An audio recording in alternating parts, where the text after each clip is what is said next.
إن الحمد لله نحمده ونستعينه ونستغفره ونعوذ بالله من شرور أنفسنا ومن سيئات أعمالنا من يهده الله فلا مضل له ومن يضلل فلا هادي له وأشهد أن لا إله إلا الله وأشهد أن محمدا عبده ورسوله أما بعد. Ikhwani fiddin rahimani wa rahimakumullahu jami'an. Alhamdulillah, pada malam hari ini Allah Azza wa Jalla kembali mempertemukan kita di majelis ini dalam rangka mengkaji kitab karya tulis dari Al-Imam Al-Allamah Shalih Al-Fauzan hafizahullah yang diberi judul oleh beliau Aqidatut Tauhid, yang mana pada kajian sebelumnya kita membahas tentang contoh-contoh perbuatan bid'ah yang terjadi pada zaman sekarang ini. Di antaranya adalah al-ihtifal bimunasabatil maulidin nabi, perayaan maulud nabi, perayaan dari maulud nabi.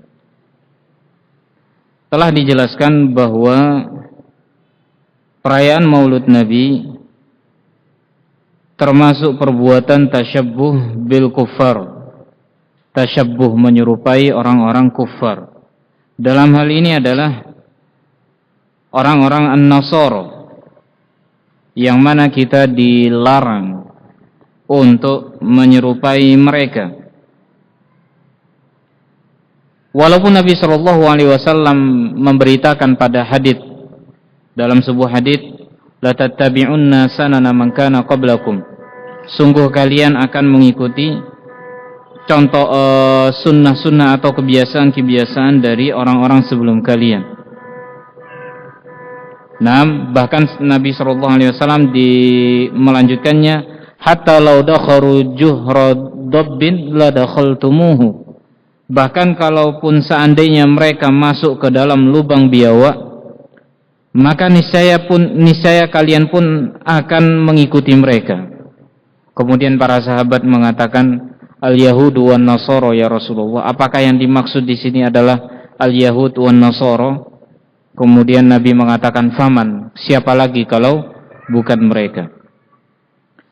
Nabi SAW memberitakan bahwa umat ini, sebagian dari umat ini akan mengikuti kebiasaan ahlul kitab, bukan dalam arti bahwa hal itu diperbolehkan, akan tetapi Nabi SAW menyebutkannya dalam konteks adzam, dalam konteks celaan, sehingga hal ini merupakan sesuatu yang dilarang dan tidak diperbolehkan.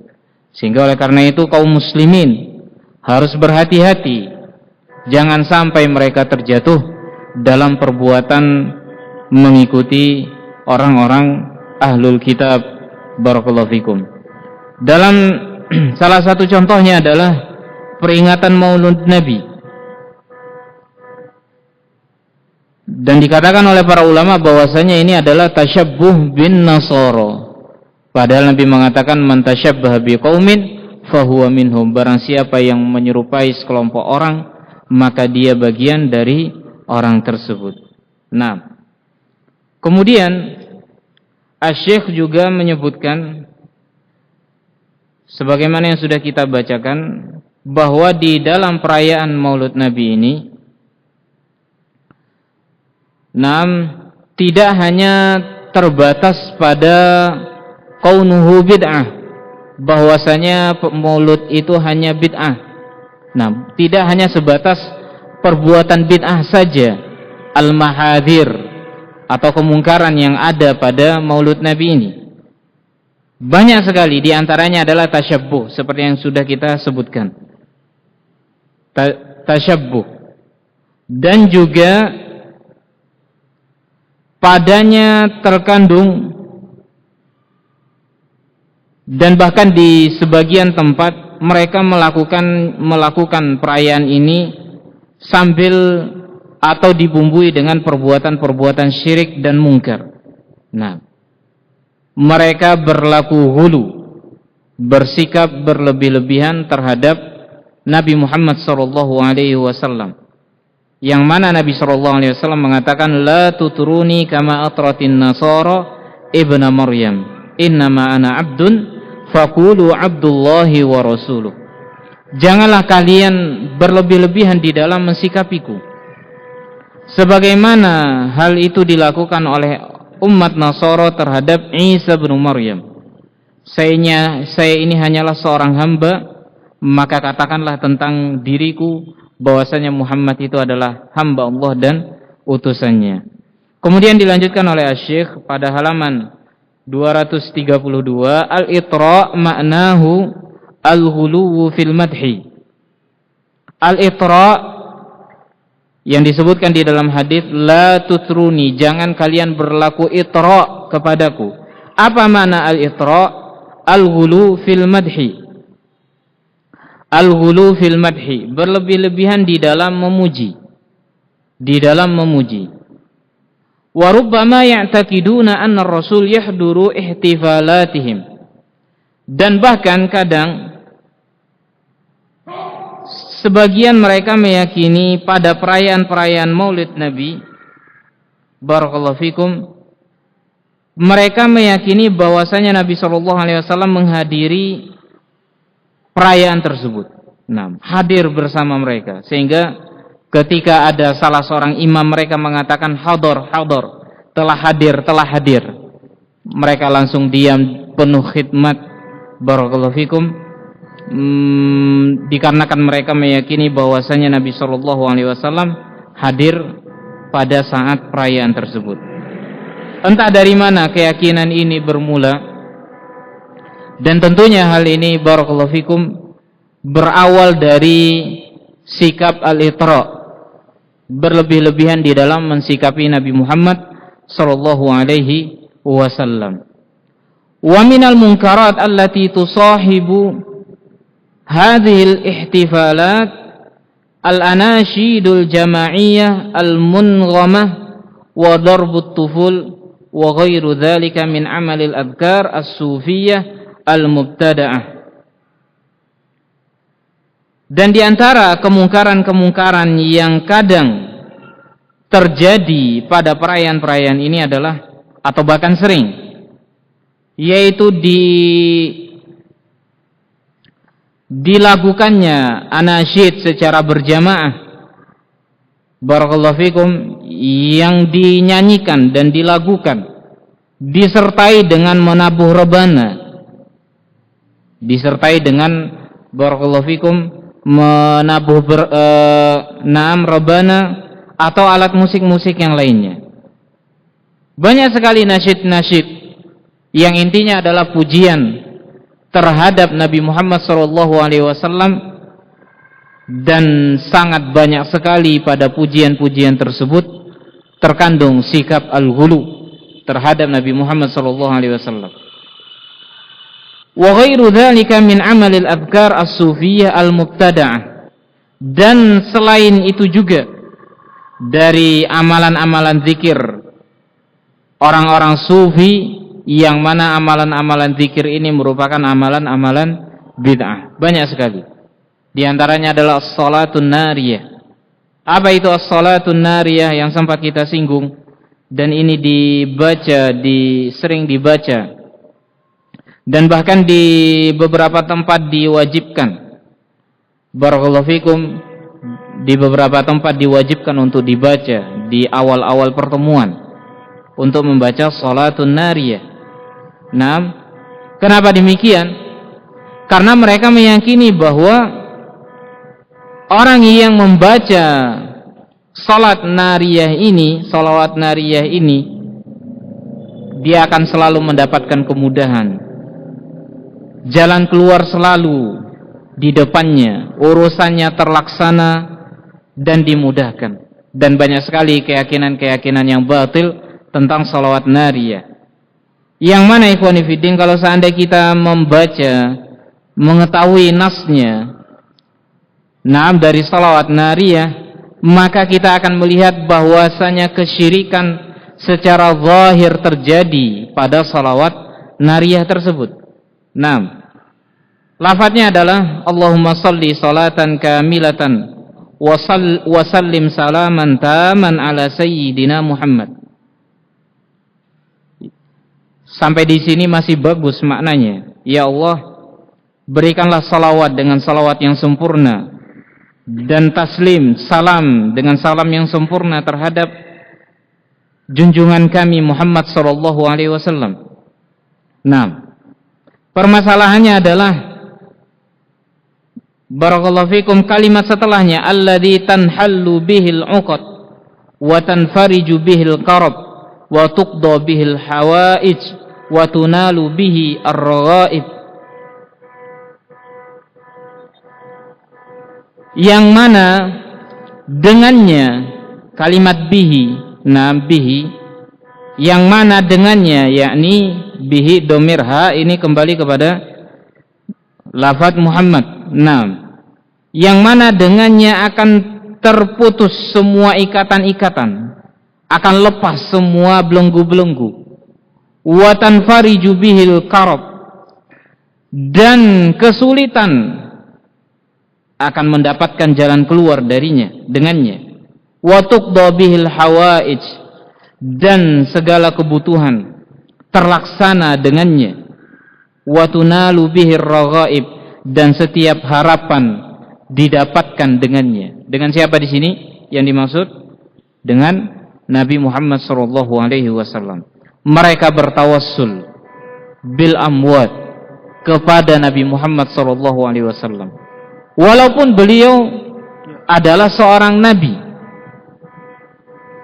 walaupun beliau adalah seorang rasul yang dimuliakan, akan tetapi kita dilarang dan tidak diperbolehkan untuk bertawassul kepada beliau setelah beliau meninggal. Adapun ketika beliau masih hidup, maka tidak mengapa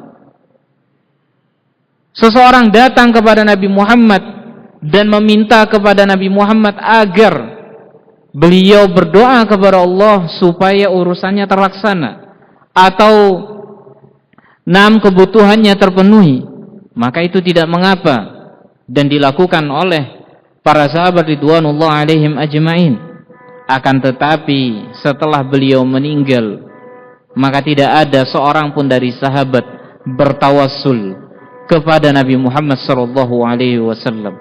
Bahkan ketika masa pacaklik terjadi pada zaman Umar bin Khattab, beliau tidak bertawassul kepada Nabi Muhammad. Beliau meminta kepada paman beliau Al-Abbas bin Abdul Muttalib agar berdoa kepada Allah Subhanahu wa taala. Supaya Allah Subhanahu wa taala menurunkan hujan.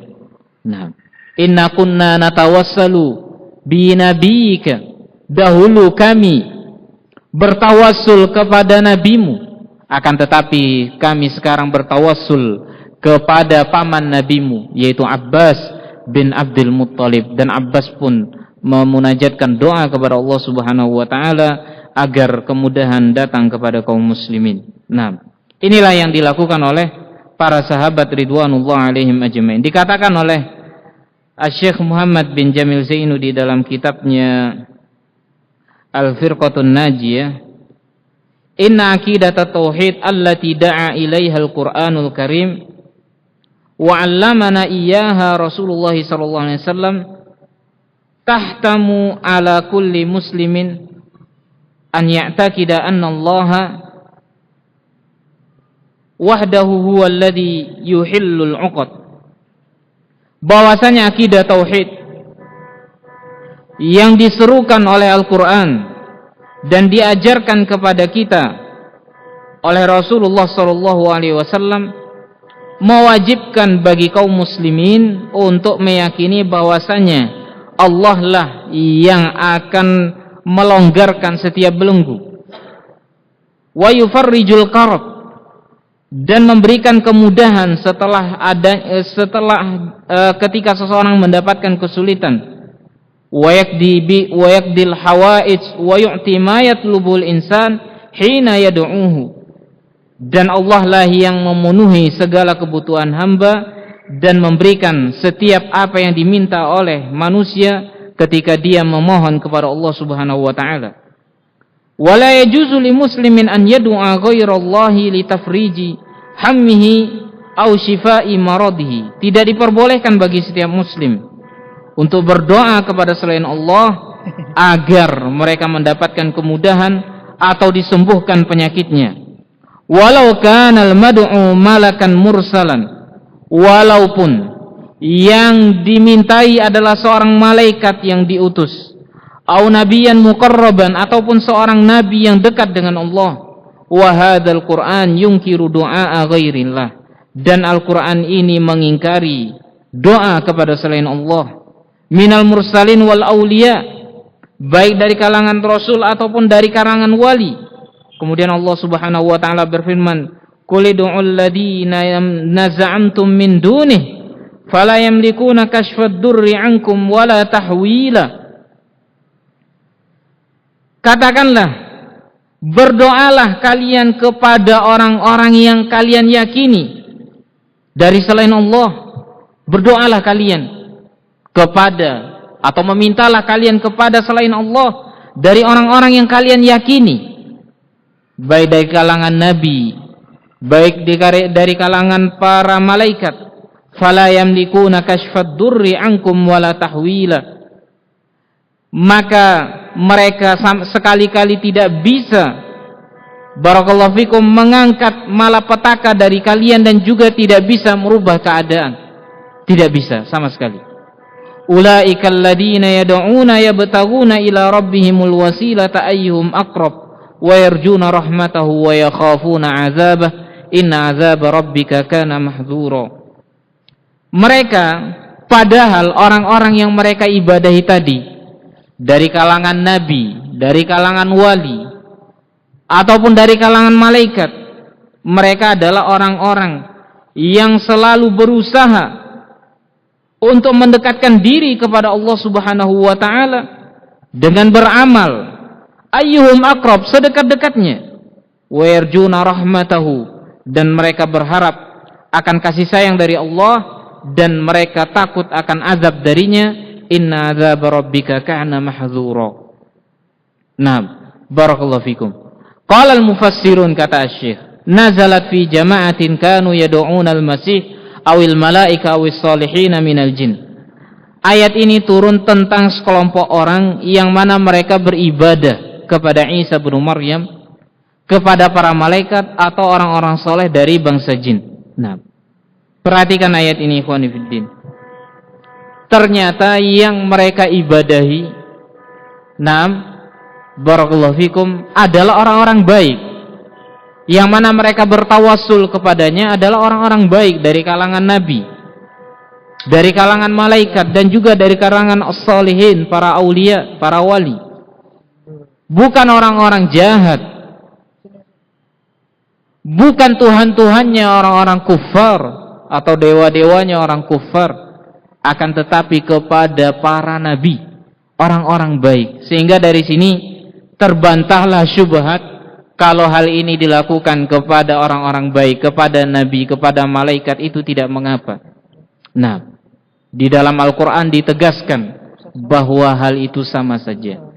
Tidak peduli siapa, dengan siapa kalian menyekutukan Allah Subhanahu wa taala dengannya, tidak peduli, sama saja dihukumi bahwa ini adalah perkara yang batil.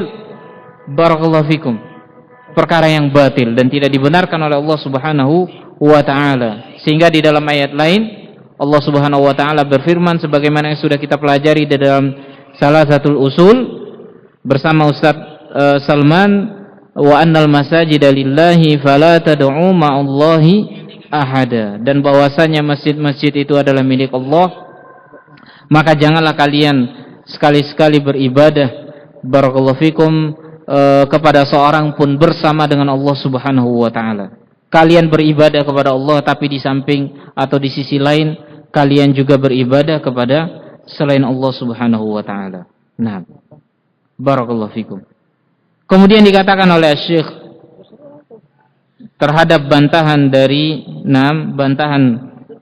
sebagai bantahan dari tentang salawat nariyah ini, kaifa yardar Rasul sallallahu alaihi wasallam bi an yuqalu anhu yuhillul uqad. Bagaimana mungkin Rasul itu ridho bahwasanya dengan beliaulah semua belenggu akan dilonggarkan, wa yufarrijul karab, dan mendapatkan kemudahan dari segala kesusahan, wal Qur'an ya'muruhu wa yaqulu lahu, padahal Al-Qur'an memerintahkan kepadanya, barakallahu fikum, dan mengatakan kepada Nabi Muhammad, qul la amliku li nafsi naf'an wala dharran illa ma sya'allah. Katakanlah wahai Muhammad, saya tidak memiliki kuasa terhadap diriku terkait dengan manfaat atau mudarat yang datang kepadaku, illa masya Allah, kecuali atas kehendak Allah. Kecuali atas kehendak Allah. Terhadap diri beliau sendiri beliau tidak memiliki kuasa, apalagi terhadap orang lain. Walau kuntu a'lamul ghaiba lastakthartu minal khairi wa ma massani as-su. Andai saya mengetahui perkara ghaib, maka niscaya saya akan memperbanyak kebaikan dan tidak akan menimpa kepadaku malapetaka atau kejelekan. Saya tidak tahu perkara ghaib. Andai Nabi Muhammad sallallahu alaihi wasallam mengetahui perkara ghaib, maka niscaya beliau tidak akan terkena panah pada perang Uhud. Pelipis beliau atau pipi beliau pernah terkena panah pada perang Uhud. Dan suatu ketika beliau dihadiahi paha kambing yang sudah dimasak oleh seorang wanita Yahud, dan itu diterima dan dimakan oleh Nabi SAW, namun ternyata dibubuhi racun oleh Yahudi tersebut. Andai kata Nabi Muhammad SAW tahu perkara ghaib, maka beliau akan bisa menghindar dari musibah atau bencana-bencana yang menimpa kepada Rasulullah SAW. Namun nyatanya beliau adalah seorang hamba yang tidak mengetahui perkara ghaib, dan beliau hanyalah seorang Rasul yang mendapatkan kabar dari atas langit. Tidak ada perkara ghaib yang disampaikan oleh Nabi, melainkan itu semua atas berita dari Allah Subhanahu wa ta'ala. Barakallahu fikum. Wa ja'a rajulun ila Rasul sallallahu alaihi wasallam faqala lahu ma syaa Allah wa syi'ta. Datang seseorang kepada beliau dan mengatakan kepada beliau, ma syaa Allah wa syi'ta. Sesuai dengan kehendak Allah dan kehendakmu. Menggunakan waw, kalimat waw, maknanya beda dengan summa. Faqala ja'altani lillahi niddan, apakah engkau ingin menjadikan saya tandingan bagi Allah? Engkau ingin menjadikan saya sebagai tandingan bagi Allah? Katakanlah qul ma syaa Allah wahdahu, atas kehendak Allah satu-satunya. Saya tidak bersyirikat dengan kehendak Allah sama sekali. Tidak bersyirikat dengan Allah Azza wa Jalla. Walau hadafna kalimata bihi wa wada'na badalan anha kalimata biha, lakana ma'na as-sighah sahih bidunil adadis sabiq wa takunul ati wa takunu kal ati. Kalau seandainya kita menghapus kalimat bihi, karena lafadznya alladzi tanhallu bihi, domir ha kembali kepada siapa? Nabi Muhammad SAW, domir muzakkar. Domir muzakkar. Kalau seandainya kita hapus lafadz bihi ini dan kita ganti dengan kalimat biha, lakana makna sighah sahih, maka niscaya makna kalimat ini benar. Barakallahu fikum, tanpa adanya kalimat-kalimat berikutnya seperti Allahumma salli salatan kamilatan wa sallim salaman taman ala Muhammad allati tuhillu bihal uqad. yang mana dengannya, yakni dengan salawat kepada Nabi, yakni dia bertawasul dengan amalun soleh, dia bertawasul dengan amal soleh. Dan sudah kita pelajari tawasul dengan amal soleh termasuk di antara hal yang diperbolehkan dan bahkan dianjurkan. Nah, sebagaimana yang terjadi pada 3 orang yang terjebak di dalam sebuah gua, kemudian menggelinding batu dari atas bukit tersebut sehingga menutup pintu gua tersebut, dan akibatnya mereka tidak bisa keluar. Nah, kemudian ada salah satu dari mereka menganjurkan untuk berdoa kepada Allah dan sambil menyebutkan amal soleh yang pernah mereka perbuat. Nah, kemudian satu persatu mereka berdoa dengan menyebut amal soleh yang pernah mereka perbuat, sampai pada akhirnya batu tersebut bergeser. Setiap satu orang berdoa kemudian bergeser sampai mereka bisa keluar dari gua tersebut. Nah, menunjukkan bahwa bertawasul dengan amal soleh itu diperbolehkan. Nah, sehingga oleh karena itu kalau seandainya diganti dengan biha, domirnya mu'annas atau mudzakkar, biha mu'annas, iya. Jadi ha yang dimaksud di sini adalah solawatnya. Nah, perbuatan solawat kepada Nabi. Salawat kepada Nabi termasuk ibadah yang besar. Kita dianjurkan untuk bersalawat. Kita ahlu sunnah wal jamaah bukan orang yang anti terhadap salawat Nabi. Nah, ini adalah fitnah.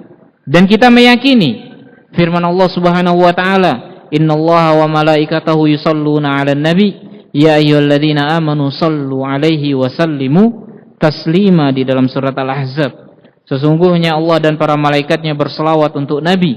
Nah, wahai orang-orang yang beriman, sallu 'alaihi, berselawatlah untuknya dan ucapkanlah salam untuk Nabi Muhammad sallallahu alaihi wasallam. Kita meyakini ayat ini.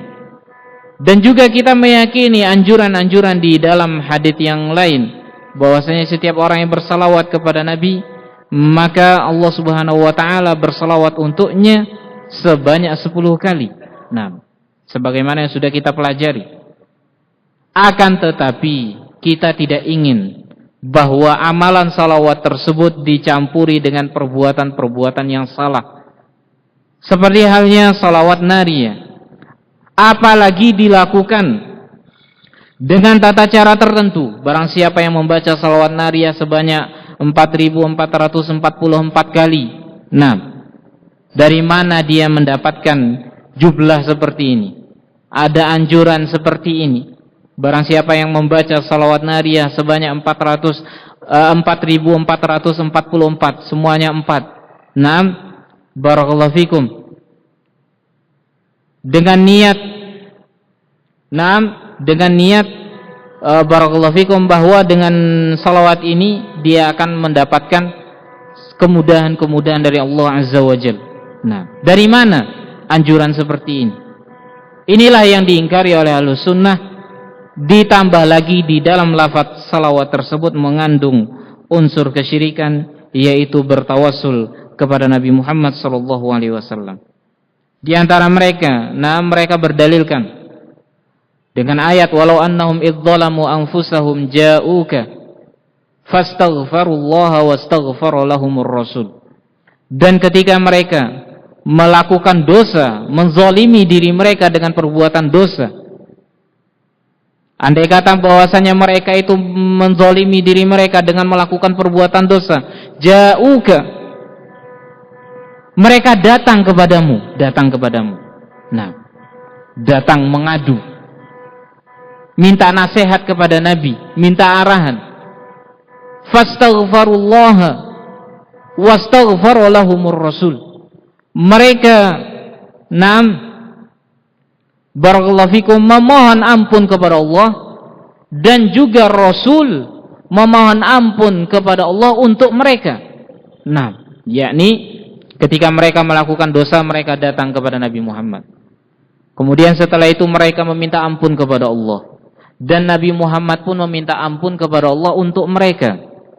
Nah, wastaghfara lahumur rasul, lawajadullaha tawwabar rahima, maka niscaya mereka akan mendapati Allah Subhanahu wa taala Maha penerima taubat dan Maha pemberi kasih sayang. Nah, barakallahu fikum. Mereka berdalilkan dengan ayat ini. Ini dianjurkan untuk datang kepada Nabi. Untuk datang kepada Nabi.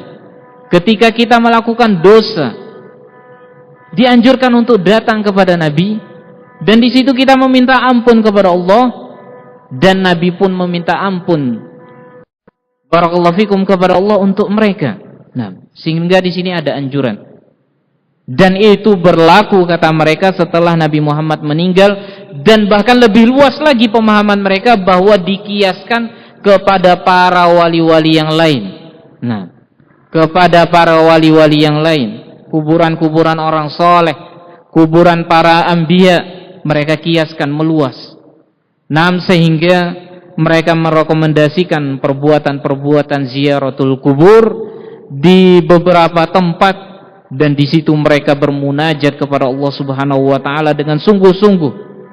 Dan bisa jadi mereka ternyata lebih khusyuk ketika berdoa di sisi kuburan tersebut daripada mereka memohon dan meminta kepada Allah ketika dia berada di masjid. Mereka tidak mau berlaku kurang ajar atau berlaku kurang sopan ketika dia berada di sisi kuburan tersebut, yang mana hal itu tidak ada dia rasakan ketika dia berada di masjid-masjid. Nah, di masjid biasa. Nah, barakallahu fikum. Mereka betul-betul memperhatikan tata krama. Nah, ketika memasuki wilayah kuburan tersebut. Nah, dan itu terjadi wal'iyadu billah. Barakallahu fikum. Andai hal ini diperbolehkan, maka para sahabat pasti adalah orang yang pertama melakukannya. Dikarenakan mereka sangat-sangat mencintai Nabi Muhammad SAW. Andai hal itu adalah baik, maka niscaya mereka adalah orang yang paling pertama mendahului kita. Namun ternyata hal ini tidak dibenarkan, dan bahkan Umar bin Khattab lebih suka bertawasul kepada paman beliau yang masih hidup ketika itu daripada Nabi Muhammad SAW yang sudah meninggal. Nah, barakallahu fikum. Naam. Kemudian dikatakan oleh Syekh, limadza naqra hadhihi shalawatil bid'iyyah min kalamil makhluq wa natruku shalatal ibrahimiyah wa hiya min kalamil ma'sum. Lalu ada apa? Kenapa orang-orang lebih bersemangat membaca salawat ini, yang mana ini adalah karangan dari makhluk? Naam, dari orang biasa. Sementara dia meninggalkan salawat nariyah, salawat ibrahimiyah yang kita baca di dalam tasyahud.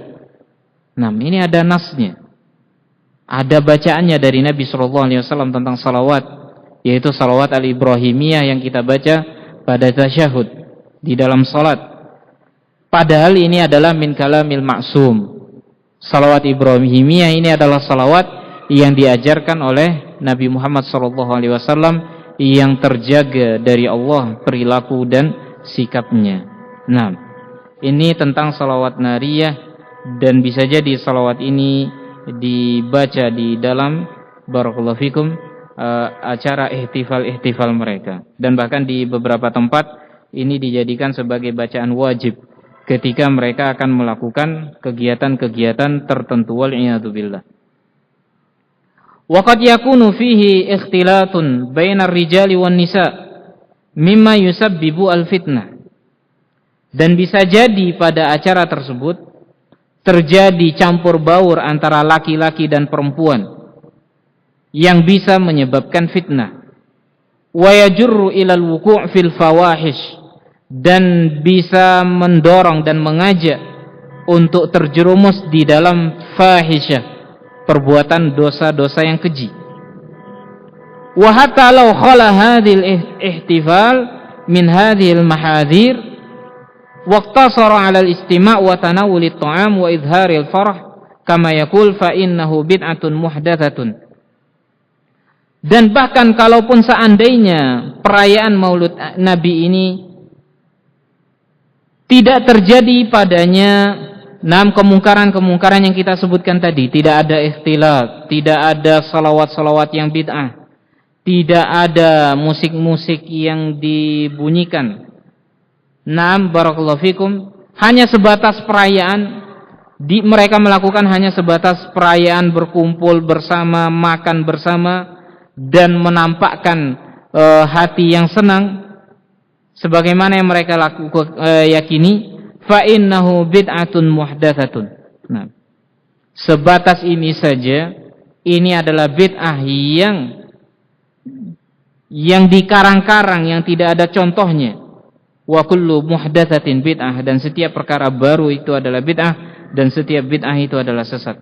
Wa aidun huwa wasilatun ila an yatatawwar, dan juga bahwasanya bid'ah ini, ihtifal ini, perbuatan bid'ah ini bisa jadi akan berevolusi, bertambah.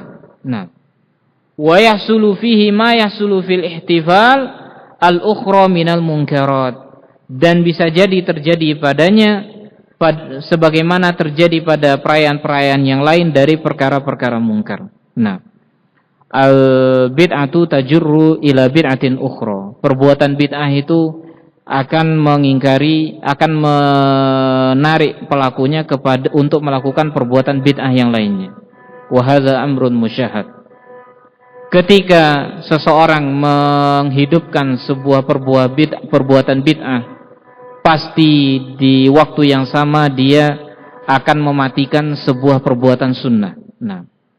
Sebagaimana dikatakan oleh para ulama, setiap bid'ah itu muncul. Ketika seseorang melakukan perbuatan bid'ah, pasti dalam waktu yang sama ada perbuatan sunnah yang dia tinggalkan. Wa hadza amrun musyahad, ini merupakan sebuah realita yang kita saksikan. Dan masih banyak lagi kemungkaran pembahasan tentang perkara Maulud Nabi, termasuk diantaranya awal mula perayaan Maulud Nabi ini, karena banyak orang-orang yang menganggap bahwa Maulud Nabi ini pertama kali dilakukan oleh Al-Malik Salahuddin Yusuf bin Ayyub Al-Ayyubi Al-Kurdi, yaitu Al-Malik yang sangat terkenal, Salahuddin Al-Ayyubi. Barakallahu fikum. Akan tetapi banyak perkataan-perkataan para ulama bahwasanya perayaan ini diawali oleh Bani Ubaidiyin, orang-orang Syiah, Bani Fatimiyin, Bani Ubaidiyin, yang mengaku-ngaku sebagai keturunan Nabi padahal bukan. Nah, insyaallah akan kita lanjutkan atau kita bahas pada pertemuan yang akan datang. Wassallallahu ala nabiyina Muhammad wa ala alihi wasallam. Walhamdulillah.